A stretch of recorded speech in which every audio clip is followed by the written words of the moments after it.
11 अप्रैल को प्रमुख सचिव करेंगी संसदीय क्षेत्र के जनप्रतिनिधियों से महत्वपूर्ण चर्चा। वरिष्ठ विधायक सिसोदिया ने कहा, पत्रकारों से चर्चा में मंदसौर में अफीम की फसल से प्राप्त होने वाले पोस्ता दाना को लेकर रणनीति बनने जा रही है। इसको लेकर प्रदेश के वित्त मंत्री जगदीश देवड़ा, ओम प्रकाश सकलेचा, सांसद सुधीर गुप्ता समेत मंदसौर, नीमच और जावरा के 9 जनप्रतिनिधियों के साथ 11 अप्रैल को मंदसौर के कलेक्टर कार्यालय में वाणिज्य कर आबकारी मंत्रालय की प्रमुख सचिव दीपाली रस्तोगी चर्चा करेंगी और उच्च स्तर पर बनाए गए मसौदे को अंतिम रूप दिया जाएगा। इस मसौदे में पोस्ता दाना से निकलने वाले धूल पाली के विनिष्टीकरण समेत किसानों को पोस्ता दाना के अच्छे भाव मिले, सरकार को राजस्व की प्राप्ति हो, इसका विशेष ध्यान रखा गया है। यह बात वरिष्ठ विधायक यशपाल सिंह सिसोदिया ने अपने आवास पर पत्रकारों से विशेष चर्चा करते हुए कहा कि अफीम की फसल के माध्यम से प्राप्त होने वाले पोस्ता दाना भी महत्वपूर्ण है। लंबे समय के बाद एक बार फिर पोस्ता दाना को लेकर चर्चा प्रारंभ हो रही है। सरकार ने उच्च स्तर पर भोपाल में इसका पूरा मसौदा तैयार किया है। मंदसौर संसदीय क्षेत्र की 3 प्रमुख मंडियों मंदसौर, नीमच और जावरा में पोस्ता दाना नीलामी प्रक्रिया के माध्यम से व्यापारी खरीदते हैं, लेकिन इस पोस्ता दाना में अफीम का कुछ अंश रह जाता है। इसे विनिष्टीकरण की प्रक्रिया को किया जाना आवश्यक है, इसीलिए सरकार इसे पीपीए मोड में देने का प्रस्ताव तैयार कर रही है। इसके विनिष्टीकरण के लिए आबकारी विभाग लाइसेंस प्रदान करेगा और मंडी प्रांगण में ही इसके लिए गोदाम बनाया जाएगा। वहीं पर आबकारी विभाग के उप निरीक्षक की निगरानी में पोस्ता दाना के घुला पानी को अलग कर उसका विनिष्टीकरण किया जाएगा।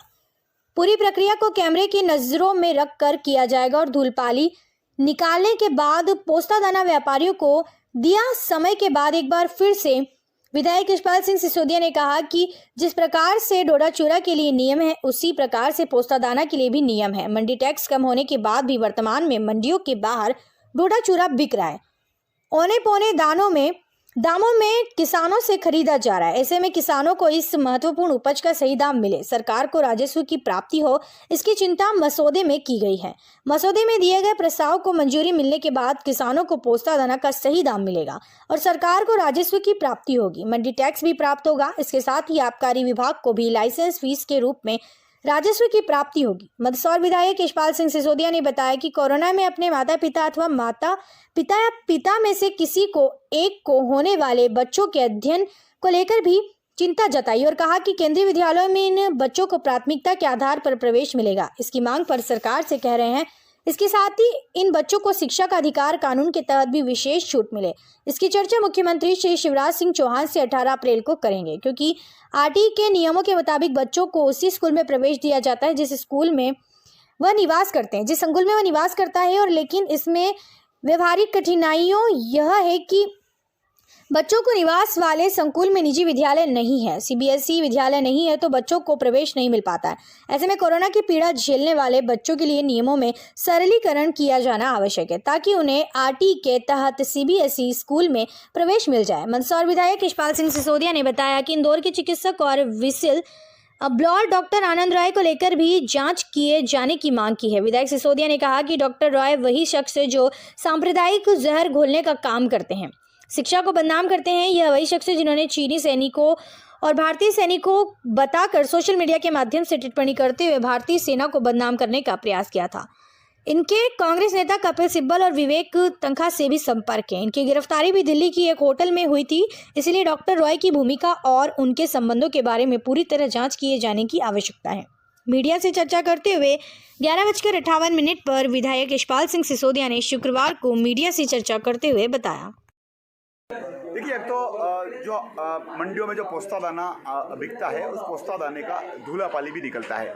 उसको लेकर के 11 तारीख को आबकारी विभाग की और वाणिज्य कर विभाग की दीपाली रस्तोगी, जो प्रमुख सचिव महोदया है, वो मंदसौर आ रही है और जनप्रतिनिधियों के साथ संवाद करेगी। उसका मसौदा तैयार हो।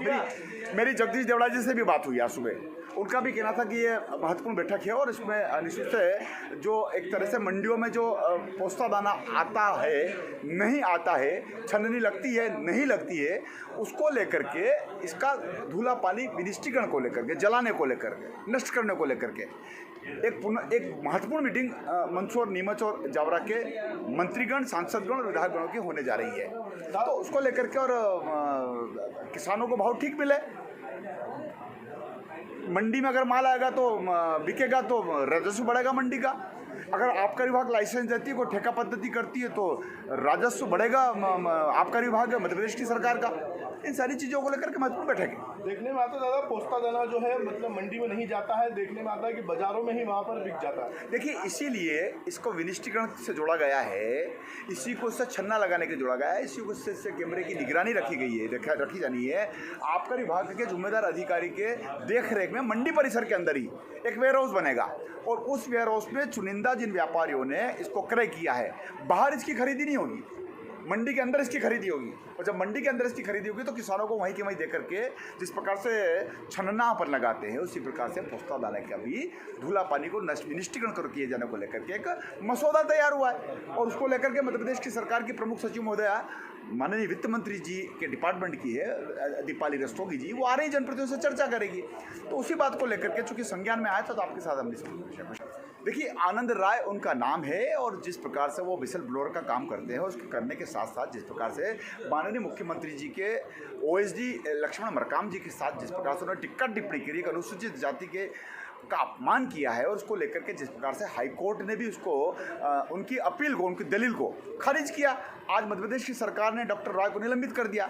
और ये जिस प्रकार से सामाजिक विद्वेषता फैलाने का काम कर रहे हैं, विसल ब्लोअर के नाम से जिस प्रकार से एजुकेशन को बदनाम करने की कोशिश कर रहे हैं, और जिस प्रकार से ये कपिल सिब्बल जी जैसे व्यक्ति और विवेक तनख्वा जैसे लोगों के आगे पीछे घूमते हैं, कई कार्यक्रमों में आते, जिस संगठन से इनका लेना देना नहीं है उन संगठनों की अगुवाई करते हैं। फिर चाहे वो नीमच जिले का मामला हो, चाहे उज्जैन का हो, चाहे इंदौर का हो, जगह जगह जिस प्रकार से इनकी कार्यकलाप है, उन कार्यकलापों को लेकर के आज जिस प्रकार से उनका हाईकोर्ट ने जिस प्रकार से संज्ञान में लिया है और जिस प्रकार से उनकी गिरफ्तारी हुई है, उसी बात को लेकर के कहा है कि गिरफ्तारी का तरीका बहुत गलत है आपका। देखिए, तरीका कानूनन होता है, विवेक तनख्वा से निर्णय नहीं किया करवाया जा सकता है। विवेक तनख्वाह तय नहीं करेंगे कि गिरफ्तारी का तरीका क्या होना चाहिए। अगर विवेक तनख्वाह को इस बात की कोई आपत्ति है तो कंटेम्प्ट ऑफ कोर्ट लगावे। अपराधी होगा उसको कैसे गिरफ्तार किया जाएगा, वकील तय करेगा क्या? बिल्कुल मेरे मन में है कि कोरोना के कालखंड में जो दिवंगत हुए हैं उनके बच्चों को प्राइमरी एजुकेशन देने के लिए प्राथमिकता पर केंद्रीय विद्यालय में प्रवेश मिल जाए, या जहां जिस मोहल्ले में वो रहते हैं अगर उस मोहल्ले के उन मोहल्लों में अगर सीबीएसई स्कूल नहीं है या सरकारी स्कूल भी नहीं है और उनको संकुल के आधारित उसी मोहल्ले के किसी स्कूल में दाखिला नहीं मिल पाता है, नहीं मिल पा रहा है, हम माननीय मुख्यमंत्री से निवेदन करेंगे कि कोरोना के कालखंड में इसको शिथिल किया जाए ताकि उन बच्चों को अच्छे विद्यालयों में प्रवेश मिल जाए। अभी कालाखेत का कोई बच्चा है और वहाँ पर स्कूल नहीं है अगर निजी, और वो किसी सीबीएसई स्कूल में दाखिला लेना चाहते हैं, तो शिक्षा का जो अधिकार है आरटीई के अंतर्गत उनको कहीं न कहीं ऐसे विद्यालयों में प्रवेश दिए जाने के लिए नियमों को शिथिल करना चाहिए। ये हमारी मांग है।